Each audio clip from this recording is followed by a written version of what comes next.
ते प्रिय विद्यार्थियों, आज की इस वीडियो में हम क्लास टेंथ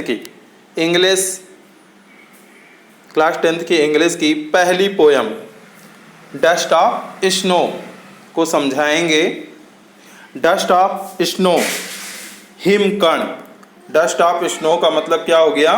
हिमकण, बर्फ के कण। इसका बर्फ के कण, डस्ट ऑफ स्नो यानी बर्फ के कण। डस्ट यानी धूल। डस्ट यानी क्या होती है? धूल होती है, कण होते हैं। स्नो यानी बर्फ। स्नो यानी बर्फ होती है। ऑफ यानी का के की। पहले कुछ वर्ड मीनिंग देख लेते हैं। दा जो है वह एक आर्टिकल है जो एक विशिष्ट के लिए लगाया जाता है। वे यानी आपका तरीका। वे यानी क्या होगा? तरीका होगा। वे यानी आपका तरीका है। क्रो यानी कौवा। क्रो यानी कौवा। शुक सेकंड फॉर्म है। शुक जो है शेक का सेकंड फॉर्म है। हिलाना, हिला देना। डाउन यानी नीचे। मी यानी मुझे। डस्ट यानी धूल। स्नो यानी बर्फ। डस्ट यानी धूल होती है। डस्ट यानी धूल के कण, डस्ट। स्नो यानी बर्फ। Hemlock tree. हेमलॉक ट्री का मतलब होता है एक जहरीला पेड़। एक जहरीला पेड़।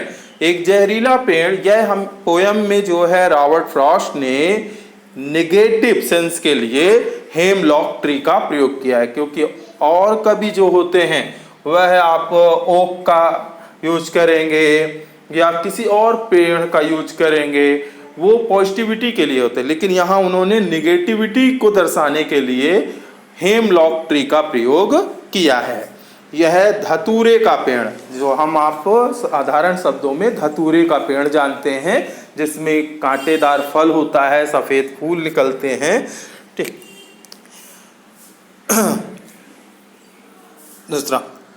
दूसरी स्टेंजा हम देखेंगे। Has given my heart. Heart यानी हृदय। चेंज यानी बदलाव कर देना। मूड यानी मानसिक स्थिति।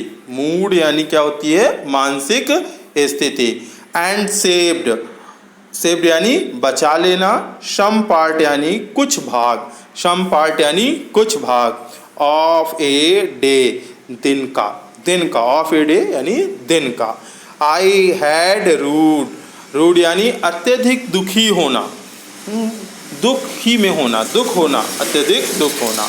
तो अब चलते हैं और इसका अर्थ समझते हैं।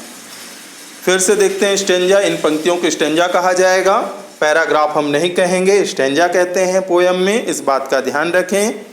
द वे ए क्रो सुक down on me the dust of snow from a hemlock tree. तो रॉबर्ट फ्रॉस्ट जो हैं, हमारे कवि रॉबर्ट फ्रॉस्ट की एक छोटी सी एक कविता है।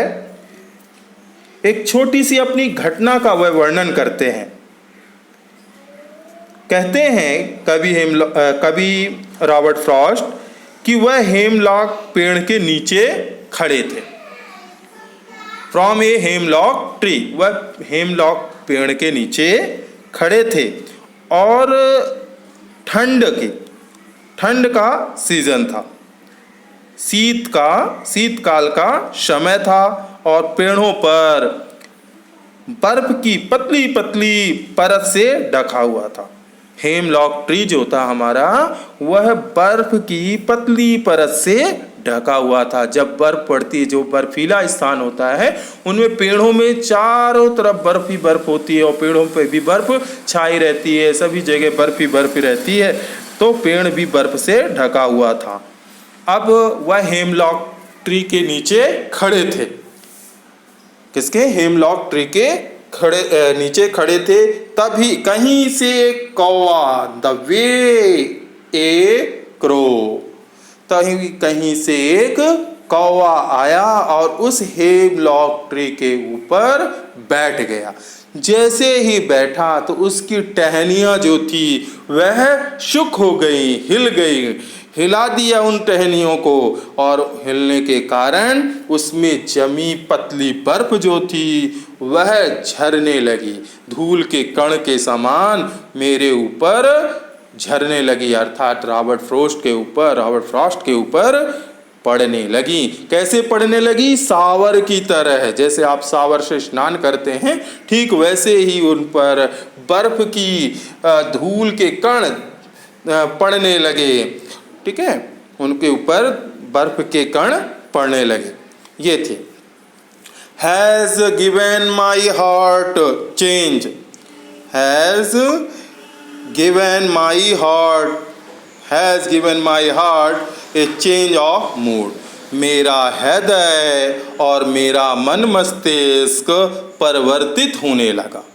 जहाँ मैं बहुत ही रूड था, दुखी था, न वहाँ मेरा हृदय और मन मस्तिष्क बहुत ही मेरा मन मस्तिष्क बदलने लगा। And saved some part of a day, और दिन का बहुत सा हिस्सा दुखी होने से बच गया। एंड सेव्ड, और यह बर्फ की बूंदें और बर्फ की जो कण थे वह मेरे और भी दिन का और समय जो था वह समाप्त खराब होने से बचा लिया। एंड सेव्ड सम पार्ट, कुछ सम पार्ट यानी कुछ भाग, दिन का कुछ भाग मेरा दुखी होने से बचा लिया। आई हैड रूड, मैं बहुत दुखी था, मैं अत्यधिक दुखी था। अब कुछ कठिन शब्दों की वर्ड मीनिंग देख लेते हैं। हालांकि मैंने शुरू में ही स्टेंजा में ही वर्ड मीनिंग बता दिए, फिर भी यहाँ लिखकर मैं बता रहा हूँ। दा जो है आपका विशिष्ट, किसी विशेष चीज़ के लिए, विशिष्ट के लिए, आर्टिकल में आपने इसका यूज पढ़ा होगा, फिर भी मैं बता देता हूँ, इसका किसी विशिष्ट के लिए हम दा का प्रयोग करते हैं। वे जो है वह आपका तरीका, मैनर, मेथड के लिए उपयोग होता है। क्रो यानी कौवा, क्रो यानी कौवा। शुक यानी हिला देना, शुक यानी हिला देना, हिलाना। यह सेक का सेकंड फॉर्म है शुक, क्योंकि ये सब सारी पोयम जो है भूतकाल की घटना पर आधारित है। डाउन यानी नीचे, नीचे के लिए यूज किया गया है, क्योंकि वह हेमलॉक, हमारे कवि रॉबर्ट फ्रॉस्ट जो हैं वह हेमलॉक ट्री के नीचे खड़े हुए थे। वह अपने बारे में बता रहे हैं, कवि ठीक है, स्वयं के बारे में। मुझ पर डस्ट यानी धूल होती है, ठीक है, कण होते हैं। और स्नो यानी होता है बर्फ, स्नो यानी बर्फ।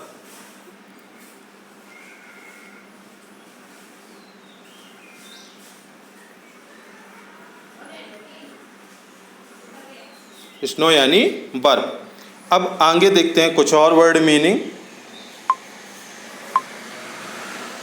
कुछ और भी हैं कठिन शब्द, उनको। मी यानी मुझे, मुझ पर। डस्ट यानी धूल, कण। स्नो यानी बर्फ, फ्रॉम, से।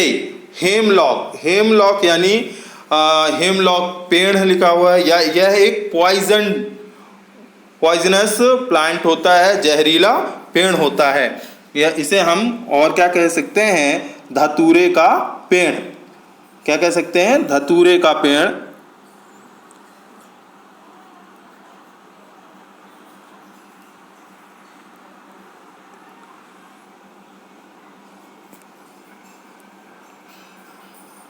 धतूरे का पेड़ कह सकते हैं, ठीक है। या फिर जहरीला पौधा, जहरीला पेड़ कह सकते हैं, जहरीला पौधा कह सकते हैं। जिस भाषा में आपको समझ में आया आप समझें। और देखते हैं कुछ आपको इसके जो ऑब्जेक्टिव टाइप के क्वेश्चन आते हैं वो भी हम आपको इसी वीडियो में समझा रहे हैं, देखेंगे उसे भी।